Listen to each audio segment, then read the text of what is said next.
Hello, welcome to a brand new video. Today we're looking at the brand new Eriette, the Beguiler.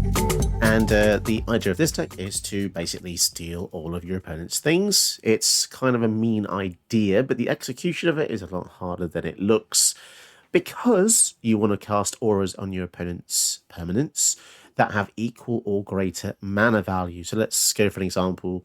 Let's try and put Astral Ring Span on one of our opponent's creatures. Now, if the creature is 3 mana, 4 mana, or less than that, you'll then gain control of it if Eriette the Beguiler is out on the battlefield. Now, the issue is getting her out and then also spending said 4 or 5 mana, because a lot of the spells in the game will need to be around 4 or 5 mana to get your opponent's good things. There are smaller things in the deck, smaller auras around 2 to 3 mana, that can potentially steal your opponent's things by just enchanting them. So you will be able to take your opponent's creatures or little small things if you can target non-creatures. But yeah, this is definitely a really complex deck, and I do feel like the hoops are far too many to kind of get the most out of her, because she's just going to attract a lot of kill spells. As soon as your opponent sees her, they will annihilate her as soon as possible. So it's definitely one of the trickier ones to kind of succeed with, given that she doesn't have any other ETB abilities when she comes out. She's a 4/4 lifelink, so it's pretty decent stats. Maybe something like a Voltron deck might be better suited for her, but I do want to try the stealing aspect of the deck, which is her namesake, essentially. So we tried to have some weird enchantment auras in the deck, because if you only have detrimental enchantments in the deck, that when you steal your opponent's things, they're going to be affected by the detrimental ability. So let's take, for example, Tamiya's Completion. It comes in, it taps something, loses all abilities. So what's the point of really stealing it? Because a lot of auras that affect your opponent will have negative effects. So then you will be questioning whether you even need Eriette at all if you just put negative effects on. The bonus comes when you're taking something from your opponent and you get a positive effect from it. But that's the thing. You have to think outside the box, like Twist and Embrace, enchant a creature you control. I mean, this only targets a creature you control, but it kills an opponent's creature. So you have to be very cautious of the wording. And this is still in the deck just because it's a really good aura, and there is a little bit of synergy with auras. Whenever you cast an aura, an equipment or vehicle, draw a card with SRAM. And also Core Spirit Dancer has pretty much the same wording whenever you cast an aura, draw a card. So these are going to be good to keep you going in the long run. And we also have Hallowed Haunting as well, which synergizes whenever an enchantment spell comes in, you get a spirit, power tap does equal number spirit. So there's a lot of cross synergy, a lot of Venn diagrams crossing over. But yeah, it's very difficult. I would also recommend putting in the original Eriette just to make sure that you can get a little bit more synergy. The synergy pieces are kind of low because auras and enchantments is kind of Green's territory. So putting it into Esper, I mean, yeah, Esper traditionally has had enchantments and auras, but to focus on auras alone, that is a little bit tricky, just because, as I said, negative aura on opponent's creature, you gain control of it, then your creature, which is theirs, has a negative aura, so you have to be careful. Let's see how well we can do in today's video. Wish me luck, and enjoy. Okay, opponent goes first, which is weirdly good when we have Lol Warhound in our hand, because it means that we will be able to ramp up a little bit, which is nice, because if you get this in turn in your when you're going first, it's not so great. Oh, Fateful Absence, that's going to be really useful, because we currently don't have a singular pinpoint removal. We have the Wrath of God, which might prove to be nice, but I don't really know how many creatures a Beaker is going to have, given that it's probably more of a enchantments-based deck, given that a lot of enchantments rely on extra upkeeps. Looks like they're just going slow and steady as well.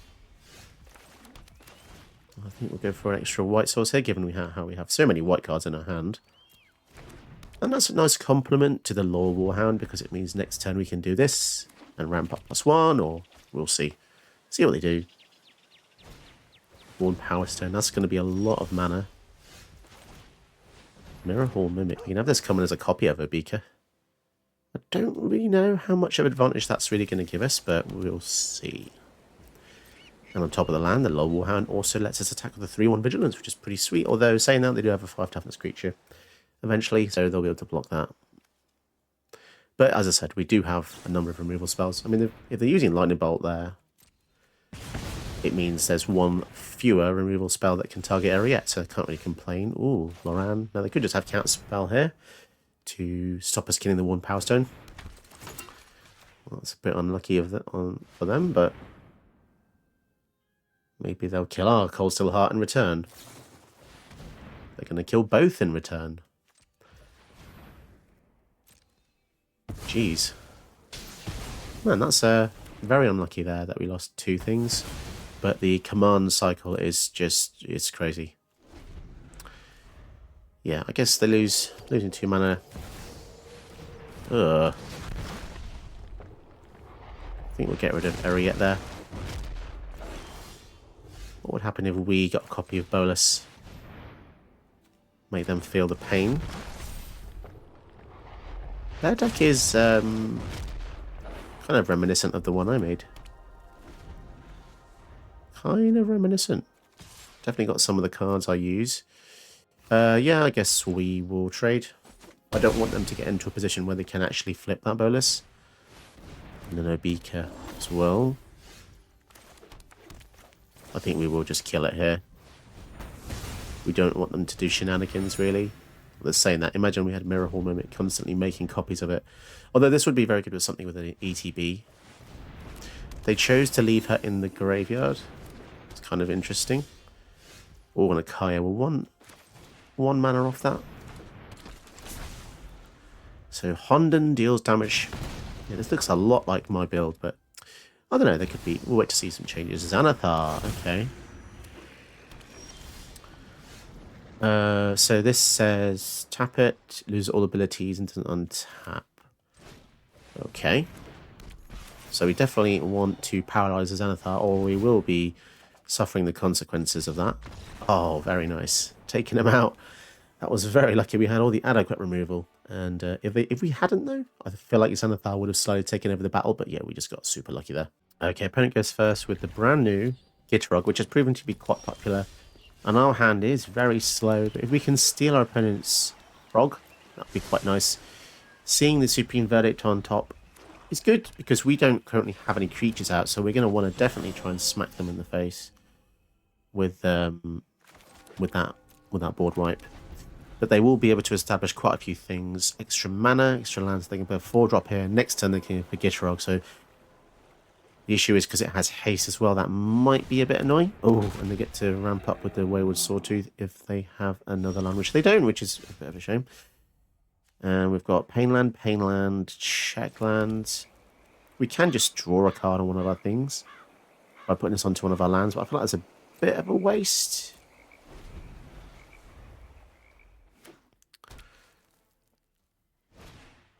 And we have stuff like Cartouches in the deck, which can only enchant creatures you control and give you a little boost. But yeah, that's the thing. The difficulty with the deck is just, you know, I'm in a board wipe here just because they got the Glisser as well. It's high time we cleared some of their things. They didn't really get any advantage from that. And also, if the Gitrog comes out, there's nothing for them to sacrifice. Spell. Okay, so we really need to get our own creature out now. Yeah, what was I saying? Oh, I forgot what I was going to say. Yep, just completely forgotten. Let's try and get rid of a kill spell, if possible. Druids. So they have Ojika Slam and this guy that makes stab wounds. So they haven't got the 5th land, hopefully. So they're going to cycle to get one. So whenever the Blood Vial Purveyor attacks, they're going to get a boost equal to the number of bloods we control, which is kind of crazy when you think about how low mana this is. It's a 4 mana, which gets absolutely huge. However, we are going to kill it now with the Twisted Embrace, which is a pretty decent kill spell. The flavor's kind of cool. It's like they're kind of hugged in a weird hug. Yeah, okay, let's swing in for 5. Oh, that's a shame. Just 1 kill spell. They would have, in their turn, they would have been able to actually cast the Ojika Slam, and then subsequent turns would have had the Gitrog monster. However, we do overwhelm them with a lot of resources. The downside of the Blood Vial Purveyor is gives us a lot of card selection with the blood tokens. So, but yeah, the rate on that is pretty bonkers. 4 mana, 5/6 flying. The power creep on that is crazy. It reminds me a lot of Desecration Demon. 4 mana, 6/6 back in the old days where you could tap it. And if you tapped it, there wouldn't be an attack, obviously. But yeah, it's a shame. Would have been cool to see where we went. But regardless of what they did, we would have had 6 mana in a subsequent turn. And in Bolus's clutches would have stolen our next play anyway. So it's the writing was on the wall. But it's a shame that we don't get to see that until full completion. Let's see how we fare against the Mono Black Tiny Bones. This is a scary one. I don't know which is scarier. The new 1 mana one is pretty good. But this one has the lose 10 abilities stable on top, so we shall see. What do we want to go for? I think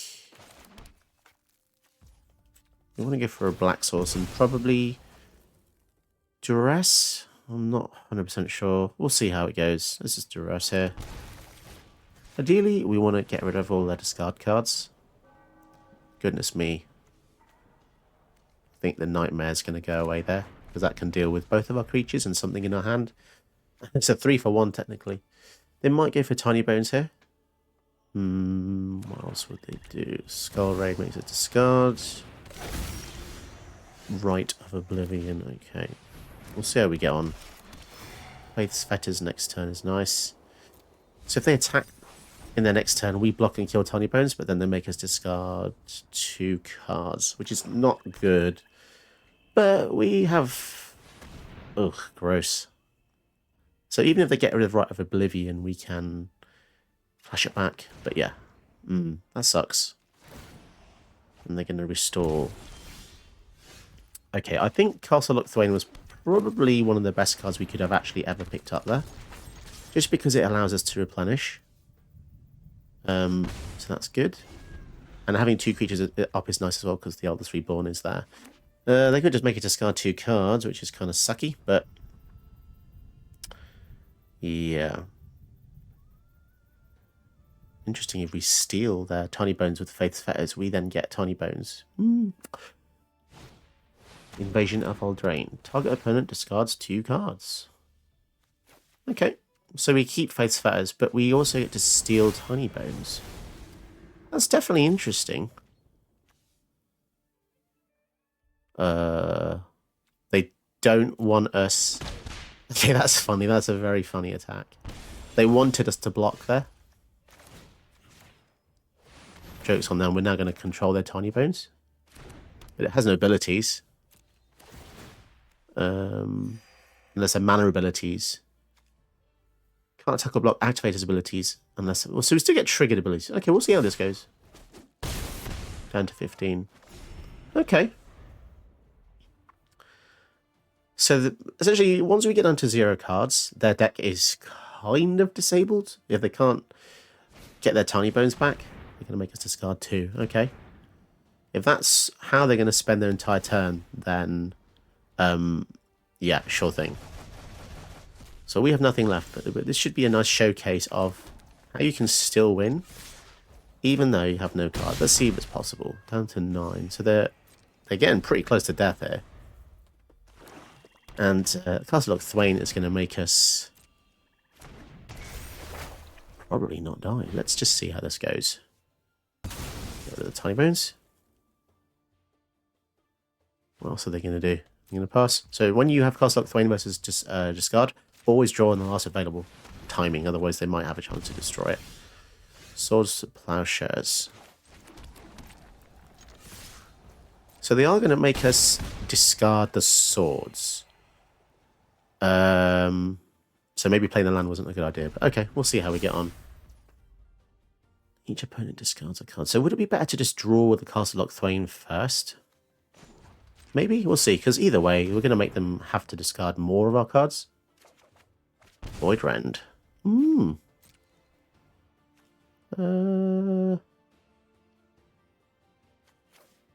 Yeah, okay. This is funny because I've actually killed someone before by letting them draw with Tiny Bones. So they play Tiny Bones here, they lose 1 life, get down to 2, and then they'll just definitely die. So we'll see. It's actually... this can backfire. So they want to go to 2. Okay.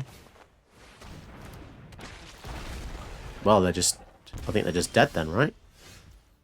Yeah, they're most definitely dead.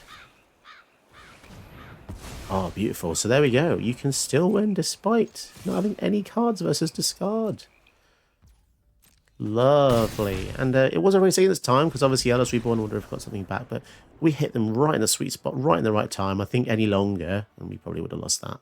So yeah, a bit of a shorter video today. I want to try different lengths. I don't want to be able to bore people too much. If sometimes videos might be too long, might detract from the actual viewership. But yeah, she seems okay. I mean, it's nothing too exciting, you know. I don't want to keep going on making videos of something that I feel like there was potentially more to unfold.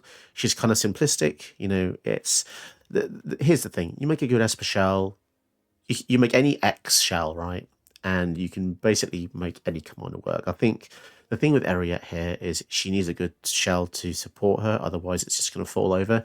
Don't get trapped too much by the fact she needs auras. I think it's a mistake to have too many auras, because the meta doesn't have too many creatures. I'd say every other deck is probably more controlly, therefore they'll have fewer creatures, and most of your auras are targeting creatures. So just be cautious. You can overload and not have any targets, depending on what you choose. You know, you can be careful, stuff like imbalance clutches, stealing, you know, legendary permanents or late claim, taking anything.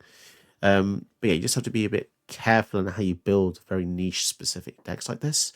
But yeah, I think she was fun, but I don't think this particular commander is for me. That's not to say she's not fun for anyone else. I think you should probably give her a go if you're into the Eriette character.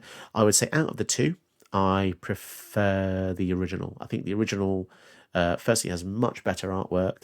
They're similar, but I just think the original's better. And it's just more lethal. The mythicness of Eriette of the Charmed Apple does provide a bit more threat, and it's just a bit easier to use. She loses lifelink and 2 power, but yeah, I would take the original Eriette over the Beguiler any day. But yeah, it's definitely funny who they choose to make repeat characters of, especially given that this is not her plane. Thunder Junction is a cowboy plane, and for some reason now Eriette is part of that lore, even though she was from Eldraine. But you know, the writers are the most powerful beings in the universe. The writers can make absolutely anything happen. I just don't feel like it was natural, and this is nothing to do with the deck now. It's just completely lore-based. But yeah, just interesting to see the characters go into another set. A lot of people said that the set is a little bit like a Commander Legend set, which is a little bit of cash grab. But then again, every set does feel like a Commander set these days, especially given that this Thunder Junction set, probably has over 35 Commanders, which is really, really quite crazy. That is a lot. So you can expect quite a few more videos from Thunder Junction to emerge from this channel. Don't forget to like and subscribe. It's completely free. Support the channel in any way you can. I'm poor, and yeah, the channel doesn't pay too well. So yeah, enjoy. Did you know that you can help my channel by watching another one of my videos? Go ahead, you know you want to.